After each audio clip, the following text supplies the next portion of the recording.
बहुत समय पहले की बात है। उस समय राजा कृष्णदेवराय जी का राज हुआ करता था।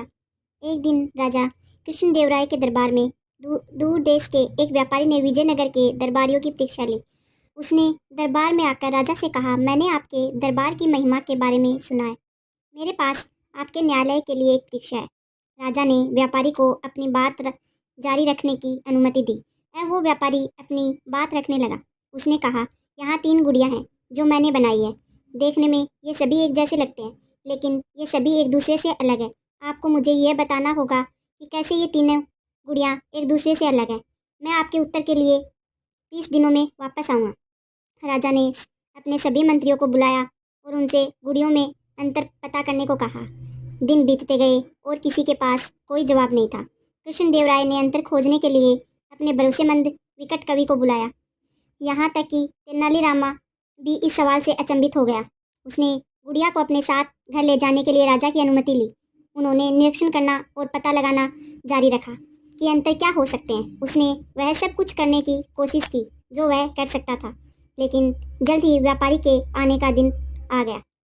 जब सब राजा के दरबार में बैठ गए, तेनालीराम बोला, मैंने गुड़ियों के बीच अंतर खोज लिया है।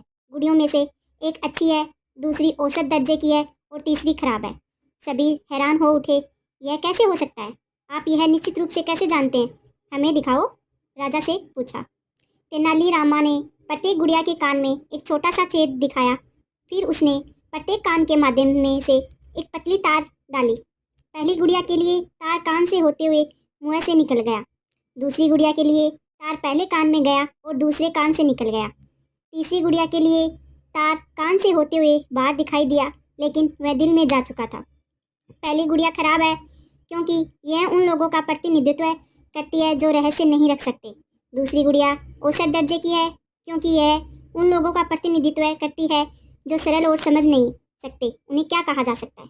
तीसरी गुड़िया अच्छी है और यह उन लोगों का प्रतिनिधित्व करती है जो राज रख सकते हैं। तेनालीरामा को समझाया। सभी प्रभावित हुए, लेकिन एक और व्याख्या भी हो सकती है। पहली गुड़िया अच्छी है क्योंकि यह उन लोगों का प्रतिनिधित्व करती है जो ज्ञान चाहते हैं और इसे दूसरों के साथ साझा करते हैं। दूसरी गुड़िया उन लोगों की तरह औसत दर्जे की है, यह नहीं समझ सकते कि उन्हें क्या सिखाया जाता है। तीसरी गुड़िया खराब है क्योंकि यह उन लोगों का प्रतिनिधित्व करती है जो ज्ञान चाहते हैं लेकिन दूसरों के साथ साझा नहीं करते। सीख। इस कहानी से हमें यह सीख मिलती है कि तलाशने और सीखने की उत्सुकता ही हमारे अनुभवों और विचारों का विस्तार करने का एकमात्र तरीका है। धन्यवाद।